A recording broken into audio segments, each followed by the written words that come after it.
बच्चों, जीवितों में बहुत सारी रासायनिक क्रियाएं होती हैं, बहुत सारी जैव रासायनिक क्रियाएं होती हैं। इनसे बहुत बड़ी मात्रा में वेस्टेज निकलता है, यानी बहुत बड़ी मात्रा में जहरीले पदार्थ निकलते हैं। ये जो पदार्थ हैं अलग अलग चैनल के माध्यम से शरीर से बाहर जाते हैं।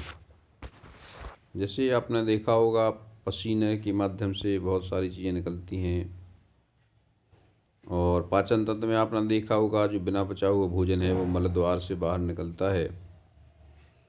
इसी तरह से मूत्र मार्ग से भी बहुत सारे पदार्थ बाहर निकलते हैं। एक मूत्र जो तंत्र है पूरा, ये एक उत्सर्जन तंत्र का एक सिस्टमेटिक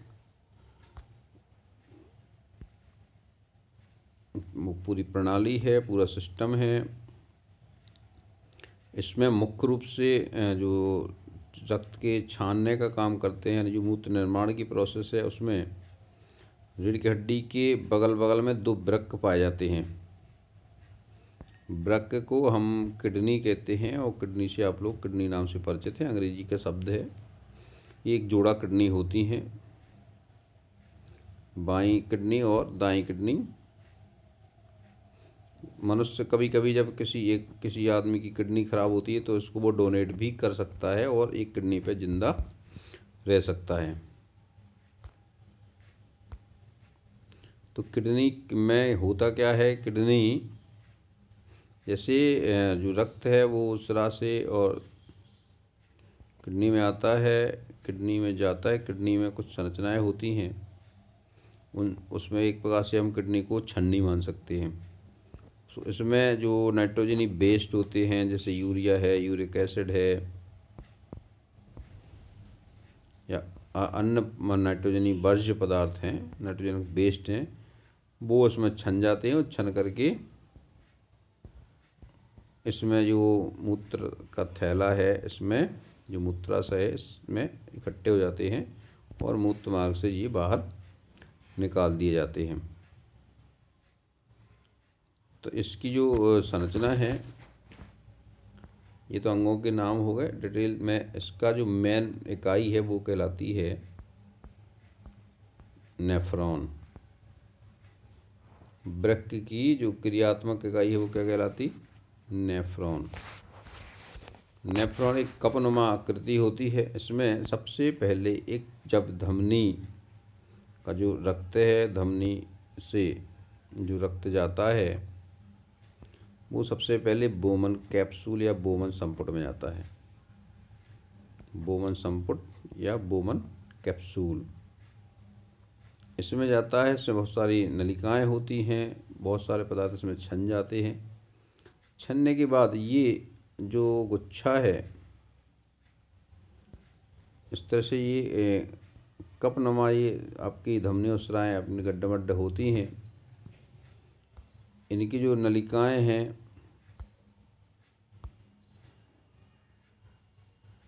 इनमें से जब रक्त गुजरता है तो ये इसमें सिलेक्टिव एब्जॉर्प्शन होता है,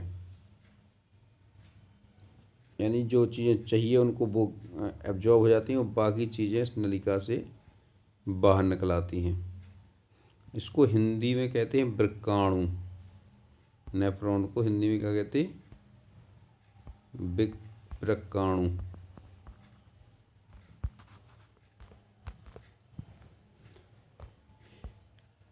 ये जो गुच्छा है इनका, इसमें जो जल है, जल के साथ बहुत सारे नाइट्रोजनी बेस्ड पदार्थ चले जाते हैं। और ये जो वाहिनी है, मूत्र वाहिनी, ये सभी नेफ्रॉन इसमें जुड़े होते हैं और सभी से जाकर के ये इसमें संग्राहक वाहिनी में जल और नाइट्रोजनी बेस्ड पदार्थ इसमें शामिल हो जाते हैं। फिर इसमें जब पूरी नली में वो जल और नाइट्रोजन वेस्ट बहते हैं, तो इसमें साथ साथ में और सिलेक्टिव दोबारा एब्जॉर्प्शन इसमें होता रहता है। और अंत में ये जब छन जाता है, छनने के बाद ये सब कहाँ पहुँच जाता है, ये छनने के बाद जो वेस्ट मटेरियल हो गया वो यहाँ पे मूत्राशय में इकट्ठा हो जाता है और यहाँ पे पेशी संरचना होती है, इससे ये लगातार अपना नहीं बहता है, ये इसमें नियंत्रण करने की क्षमता रहती है। और इस तरह से जब ये भर जाता है या जब पेशाब करने की इच्छा होती है तब उसको रिलैक्स कर दिया जाता है, जिससे वो शरीर से बाहर निकल जाता है। तो इस तरह से ये जो तंत्र है पूरा, ये हमारा पूरा उत्सर्जन तंत्र के अंतर्गत आता है। और उत्सर्जन में आप जो मुख्य अंग हैं वो क्या हैं, वृक्क, ये 2 होते हैं संख्या में। वृक्क की जो इकाई होती है वो होती है नेफ्रॉन। जो नेफ्रॉन की जो संरचना है ये भी परीक्षाएं पूछी जाती। और इसके बाद इसमें फिर होता है मूत्रवाहिनी और मूत्राशय और मूत्रमार्ग, जो इसके महत्वपूर्ण अंग होते हैं। और सबसे ज़्यादा महत्वपूर्ण है इसमें नेफ्रॉन। नेफ्रॉन का एक छोटा सा हिस्सा है बोमन संपुट या बोमन कैप्सूल। और यहाँ आपने जैसे देखा कि जो वृक्क है उसकी जो धमनी की शाखा इसमें जाती है और फिर ये छनता है, छनने के बाद ये सिराओं के माध्यम से ब्लड बाहर आ जाता है।